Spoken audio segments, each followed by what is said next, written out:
Great. Good morning everyone. Tema pada hari ini adalah once safe, always safe, or could you fall at the finish line? Sekali selamat tetap selamat atau bisa gugur di garis akhir. Teman-teman, ada banyak orang Kristen yang merasa sudah aman, sudah dibaptis, sudah bertobat, sudah melayani, lalu berkata begini, saya sudah selamat, tidak mungkin hilang. Tapi pertanyaannya, kalau memang tidak mungkin hilang, lalu mengapa Alkitab berkali-kali memperingatkan orang percaya supaya berjaga-jaga? Mengapa Paulus sampai berkata, kerjakan keselamatanmu dengan takut dan gentar? Yes, hari ini kita tidak akan bicara versi nyaman ya. Kita bicara versi Alkitab yang jujur dan mungkin sedikit menampar kita. Banyak orang yang mengutip perkataan Yesus, tidak seorang pun dapat merebut mereka dari tanganku. Itu ayatnya di mana? Masih ingat? Yohanes 10 ayat 28. Ayat ini benar, ya nggak salah, sangat benar. Artinya salvation is a gift, not the result of human effort. Ya, keselamatan adalah anugerah, bukan hasil usaha manusia, bukan karena kita hebat, bukan karena kita kuat, bukan karena tidak ada iblis atau kuasa gelap atau manusia yang bisa mencuri kita dari tangan Kristus. Tapi perhatikan baik-baik ya. Ayat itu berkata tidak ada yang merebut. Yes. Bukan berarti seseorang tidak bisa melepaskan dirinya sendiri. Ini dua hal yang berbeda. Ya. Bayangkan Anda diberi tiket VIP untuk masuk ke bioskop gratis. Memang gratis, dibayar oleh orang lain ya. Ada yang membayar lah ya. Itu anugerah kan? Tapi kalau Anda ceroboh, tidak peduli, menaruh tiket sembarangan, lalu tiket itu hilang. Apakah kira-kira petugas bioskop itu tetap mengizinkan Anda masuk? Tentu tidak kan? Bukan karena tiketnya palsu, bukan karena pemberinya gagal, tapi karena Anda tidak bisa menjaga tiket itu. Salvation is given by grace, but faith must also be guarded and maintained. Keselamatan itu diberikan oleh kasih karunia, tapi iman harus dijaga dan dipelihara. Teman-teman, Paulus sendiri takut gugur loh. Ini bagian yang sering diabaikan. Rasul Paulus berkata, aku melatih tubuhku ya, supaya sesudah memberitakan Injil jangan aku sendiri ditolak. Di 1 Korintus 9 ayat 27. Bayangkan, Paulus loh. Paulus orang semua tahu, rasul besar, ya kan? Pembuat mujizat, penulis banyak kitab perjanjian baru, masih berkata, aku bisa ditolak. Kalau keselamatan itu otomatis permanen tanpa kemungkinan jatuh, lalu mengapa Paulus berkata demikian? Teman-teman, ada lagi tokoh Alkitab yang menjadi peringatan kita semua. Raja Saul, dipilih Tuhan, diurapi Roh Kudus, tapi apa endingnya? Akhirnya apa? Ditolak Tuhan karena ketidaktaatan.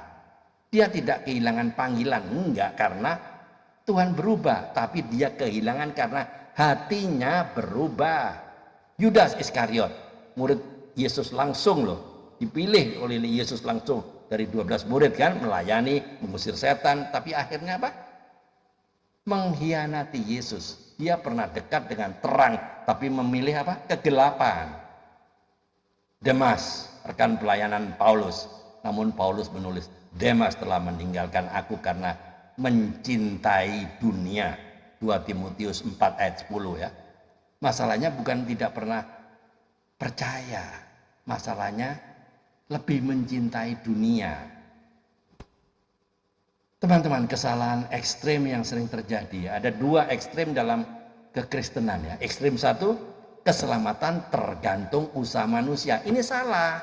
Karena kita diselamatkan oleh anugerah.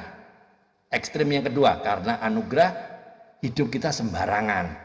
Tidak masalah. Ini juga salah. Grace is not a license for sin. Anugerah bukan izin untuk dosa. Anugerah adalah kuasa untuk hidup benar.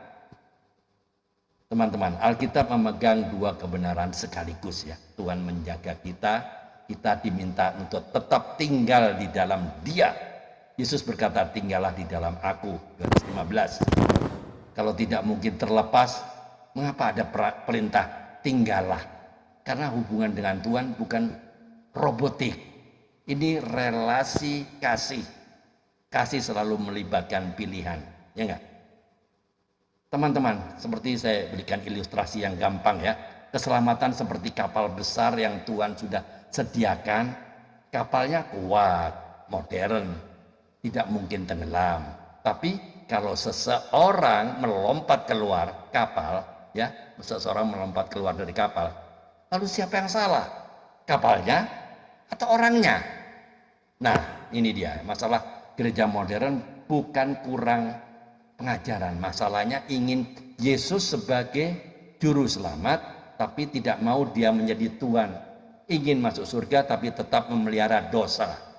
Ingin janji Tuhan, tapi menolak ketaatan. Keselamatan bukan sekedar keputusan masa lalu, teman. Salvation is a lifelong journey with Christ.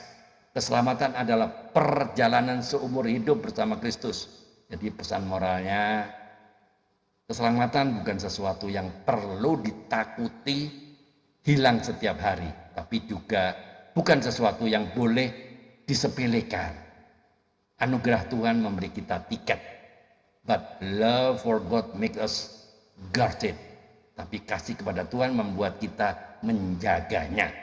Jadi closing statementnya, pertanyaan sebenarnya bukan bisakah keselamatan hilang, tapi apakah Anda masih berjalan bersama Kristus hari ini?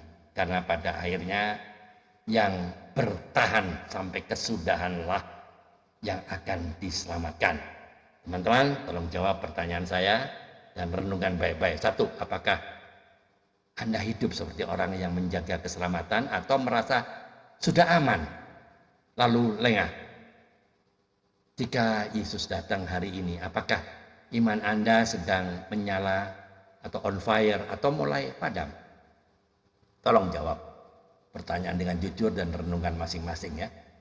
Grace saves you but obedience keeps you walking with God.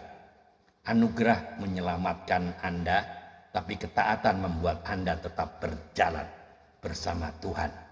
Faith is not proven at the start, but at the finish.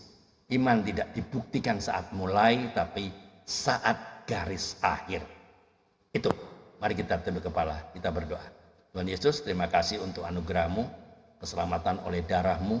Ajarai kami bukan hanya percaya tapi setia sampai akhir. Jagai hati kami agar tidak mencintai dunia lebih dari Engkau. Biarlah iman kami tetap hidup sampai kami bertemu dengan-Mu. Di dalam nama Tuhan Yesus kami berdoa dan mengucap syukur. Amin.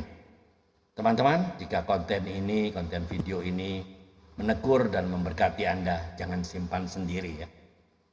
Bagikan ke keluarga, grup-grup pelayanan, dan komunitas rohani Anda, karena mungkin ada seseorang yang perlu diingatkan, perlu untuk ditegur, perlu untuk kembali berjalan bersama Tuhan. Keep on fire, keep on moving. Tiada hari tanpa bersaksi tentang Kristus, tiada hari tanpa memenangkan jiwa. Ayo mikir. Tuhan Yesus memberkati. Amin.